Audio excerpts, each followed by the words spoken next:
केही नयाँ कुरा भेटेमा वा सुनेमा कुदेर गएर गुगललाई सोधिहाल्ने बानी त मेरो मात्रै त पक्कै पनि होइन होला। यसरी हामीले गुगललाई सर्च इन्जिनका रूपमा त प्रशस्तै प्रयोग गरिरहेका छौं।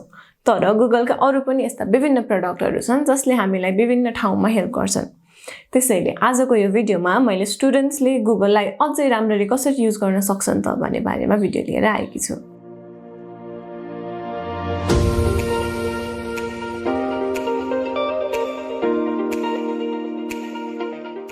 पहिला हेरौं क्रिएटिभ डकुमेन्ट्स आर्टिकल सर्च गर्नका लागि के गर्न सकिन्छ। फर्स्टमा छ गुगल आर्ट्स एन्ड कल्चर। यो एउटा यस्तो अनलाइन प्लेटफर्म हो जसले वर्ल्डका विभिन्न आर्ट्स र कल्चरलाई एकै ठाउँमा ल्याएर जोडिदिएको हुन्छ।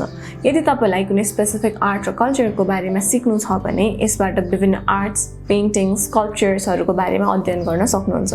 त्यस्तै यो प्रोडक्ट युज गरेर तपाईले कुनै पनि फेमस म्युजियमको स्ट्रीट भ्यू फिचरबाट भर्चुअल टुर लिन सक्नुहुन्छ जसले तपाईले आफू त्यही बसेर त्यो म्युजियम घुमिरहेको जस्तो फिल गराउँछ। त्यस्तै यदि तपाईले कुनै आर्टवर्कलाई खिचेर यसमा अपलोड गर्नुभयो भने त्यो आर्टवर्कको बारेमा डिटेल इन्फर्मेसन पनि गुगल आर्ट्स एन्ड कल्चरले दिन्छ। यसले विभिन्न आर्ट्स पेन्टिङ्सहरुको अनलाइन एक्जिबिसन पनि गरिरहेकै हुन्छ जसबाट पनि तपाईले कुनै एउटा कल्चरको बारेमा डिटेलमा धेरै कुराहरु सिक्न सक्नुहुन्छ। त्यस्तै स्टुडेन्टको लागि अर्को एउटा अत्यन्तै उपयोगी गुगल प्रोडक्ट भनेको गुगल अलर्ट्स हो। त्यस्तै यदि तपाईलाई कुनै पर्टिकुलर सब्जेक्टका बारेमा इन्फर्मड हुनु छ भने गुगल अलर्ट्सको प्रयोग गर्न सक्नुहुन्छ। गुगल अलर्ट्समा तपाईले कुनै किवर्डलाई एन्टर गर्नुभयो भने गुगलले वेबमा त्यसलाई सर्च गर्छ र त्यो किवर्डसँग रिलेटेड जति पनि नयाँ इन्फर्मेसनहरु छ त्यसलाई नोटिफिकेसनका रूपमा तपाईलाई पुश गर्दै जान्छ।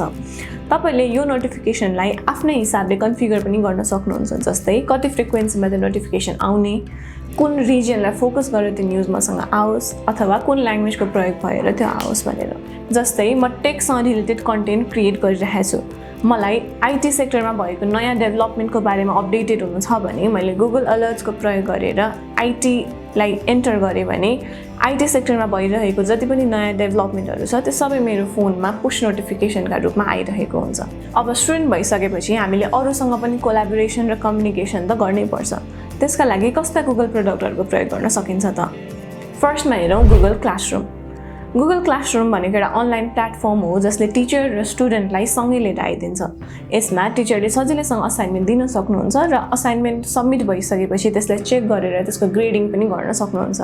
त्यस्तै गुगल क्लासरुमलाई प्रोजेक्ट वर्कहरुमा पनि युज गर्न सकिन्छ जसले गर्दा टिम वर्क अझै राम्रो हुन जान्छ। त्यसैगरी कम्युनिकेसनका लागि तपाईले गुगल च्याटको प्रयोग गर्न सक्नुहुन्छ। गुगल च्याट एउटा यस्तो भर्चुअल प्लेटफर्म हो जसलाई हामीले प्रोफेसनल र पर्सनल दुवै युजका लागि प्रयोग गर्न सक्छौं। यसमा हामीले रियल टाइममा एकअर्कासँग च्याटिङ गर्छौं। त्यस्तै हामीले यसमा एउटा भर्चुअल रुम क्रिएट गरेर ग्रुपमा इन्टर्याक्ट पनि गर्न सक्छौं। त्यस्तै यसमा सर्च फ्यासिलिटी पनि भएकाले तपाईको च्याट हिस्ट्रीमा कुनै पनि एउटा फाइललाई अथवा कुनै कन्भर्सेसनलाई सर्च गर्नु छ भने पनि सजिलैसँग त्यसलाई सर्च गरेर रिट्राइभ गर्न सक्नुहुन्छ। त्यस्तै भिडियो कन्फरेन्सिङका लागि तपाईले गुगल मीटको प्रयोग गर्न सक्नुहुन्छ। गुगल मीटमा स्क्रिन शेयर गरेर प्रेजेन्टेसन गर्न सकिन्छ भने मिटिङलाई रेकर्ड पनि गर्न सकिन्छ। त्यस्तै यसमा रियल टाइम सबटाइटल र ट्रान्सलेसनको पनि व्यवस्था रहेको छ। टिम वर्कका लागि अर्को एउटा इम्पोर्टेन्ट गुगल प्रोडक्ट भनेको गुगल डक्स, स्लाइड र शीट्स हो जसमा तपाईले क्लाउडमा बसेर एकैचोटी सबैजना टिम मेम्बर्सले त्यसमा काम गर्न सक्नुहुन्छ। डक्स एउटा अनलाइन वर्ड प्रोसेसिङ टुल हो, स्लाइड्स प्रेजेन्टेसन टुल हो भने शीट एउटा स्प्रेडशीट टुल हो जसमा तपाईहरुको सबै टिम मेम्बर्सले एकैचोटी बसेर क्लाउड कम्प्युटिङमा काम गर्न सक्नुहुन्छ। त्यसै तपाईको टिम भित्र एउटा अपडेट र कम्युनिकेसनलाई राम्रो बनाउनको लागि गुगल करेन्ट्सको प्रयोग गर्न सक्नुहुन्छ। यो एउटा इन्टरनल कम्युनिकेसन टुल हो जसमा विभिन्न टिम मेम्बर्सहरुले आफ्नो आइडिया शेयर गर्ने, नलेज शेयर गर्ने साथै कुनै भएको नयाँ अपडेटका बारेमा इन्फर्मेसन लिन पनि सक्नुहुन्छ। गुगलका यस्ता अरु उपयोगी टुल्सहरु मध्येका केही हुन् गुगल कीप। गुगल कीप एउटा नोट टेकिङ अर्गनाइजिङ एप हो जसमा हामीले टु डु लिस्ट र रिमाइन्डर्सहरु सेट गर्न सक्छौं। यो क्लाउडमा सेभ हुने भएकाले हामीले सजिलैसँग यसलाई एक्सेस गर्न पनि सक्छौं। तपाईले कुनै इभेन्टलाई शेड्युल गर्नु पर्यो भने गुगल क्यालेन्डरको प्रयोग गर्न सक्नुहुन्छ। यसमा इभेन्टको टाइटल दिएर त्यसको डेट र टाइमलाई स्पेसिफाई गरिदिनु भयो भने त्यसले तपाईलाई रिमाइन्डर पनि पठाउँछ। त्यसका साथै यसलाई तपाईले आफ्नो टिममा कोल्याबोरेसनका रूपमा पनि प्रयोग गर्न सक्नुहुन्छ।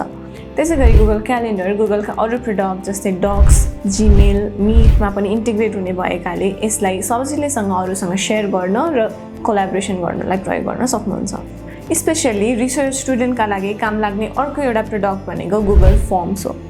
यसको प्रयोग गरेर तपाईले सर्वे गरेर त्यसबाट डाटा लिन सक्नुहुन्छ।